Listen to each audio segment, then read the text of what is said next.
জেলে কতদিন থাকতে হলো? জেলে এবার ছিলাম না 3.5 মাস। 3.5 মাস ছিলেন। আচ্ছা, আপনাদের জেলটা কোথায়? এই বিষয়টা আমি বুঝতে পারছি না। কেরানীগঞ্জ? কেরানীগঞ্জ, মানে একদম সাধারণ জেলে রাখে? হ্যাঁ, রাজনীতিবিদদের জন্য আলাদা কোনো বিষয় নেই? ওখানে আপনার আমাদের শুধুমাত্র যারা ডিভিশন প্রাপ্ত হয়, অর্থাৎ এক্স মিনিস্টার্স আর এক্স এমপিস অথবা হাই অফিসিয়ালস, এদের জন্য আপনার ওই জেলের মধ্যেই একটা আলাদা এনক্লোজারের মধ্যে একটা আলাদা বিল্ডিং আছে। ওখানে আপনার অনেকগুলো রুম আছে। সেই রুমগুলো আপনার ইন্ডিপেন্ডেন্ট রুম, খারাপ না। আপনার অ্যাটাচ টয়লেট বাথরুম এগুলো আছে। ওটা শুধু ওদের জন্য বলা হয় ডিভিশন। আইন অনুযায়ী আমরা ডিভিশন পাই, যেহেতু এমপি ছিলাম, মন্ত্রী ছিলাম, এটা পাই। আমরা অন্যান্য হাই অফিসিয়ালসরাও পান, যারা মামলায় পড়েন বিফোর কনভিকশন, এরা পান আর কি। কিন্তু জেল তো জেলই। জেল তো বটেই। সেটাই, জেল তো জেল। অনেক নিয়ম আমরা করতে বাইরে যেতে পারতাম না, কেউ আসতে পারতো না আমাদের ওখানে। খাওয়া দাওয়ার ব্যাপারটা ওদের দ্বারা নিয়ন্ত্রিত। আমি ইন্টারভিউ করলাম আরো বেশ কয়েকজনকে, তো যে তথ্যটা পেলাম মোটামুটি আনুমানিক সম্ভবত 60 লক্ষ কর্মীর বিরুদ্ধে এই মুহূর্তে মামলা আছে। আমাদের ডাটাগুলো তাই বলে আর কি। আমাদের যে ইনফরমেশন আমাদের কাছে সব ছিল, আপনার অল এফআইআর সমস্তই ছিল।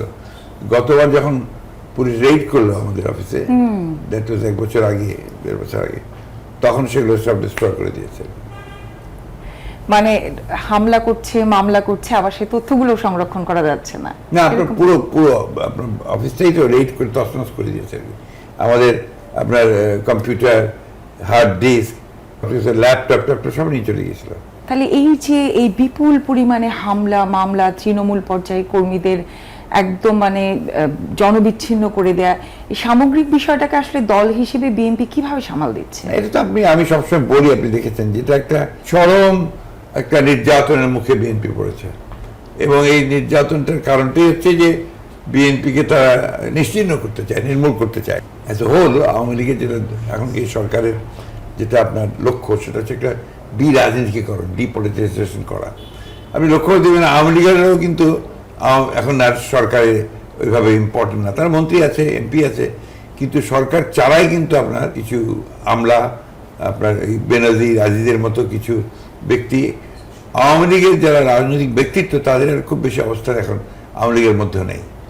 যে কারণে এটা আপনার এখন একটা অবস্থায় চলে গেছে যে এটা কমপ্লিটলি একটা অথরিটেরিয়ান গভর্নমেন্ট তৈরি হয়েছে।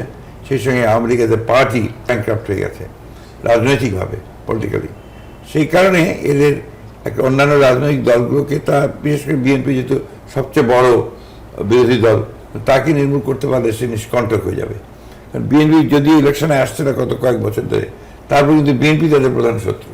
এবং এবার তো দেখেছেন যে আওয়ামী লীগের সদস্যরা তাদের প্রতিষ্ঠা বার্ষিকীতে বলেছে যে বিএনপি হচ্ছে তাদের প্রধান শত্রু। এই যে যখন যদি আপনার একটা গণতান্ত্রিক ব্যবস্থাতে একটা সরকারি দল তারা যদি বলতে থাকে বিরোধী দল তার প্রধান শত্রু, তো সেখানে গণতন্ত্র কখনো ফাংশন করবে না।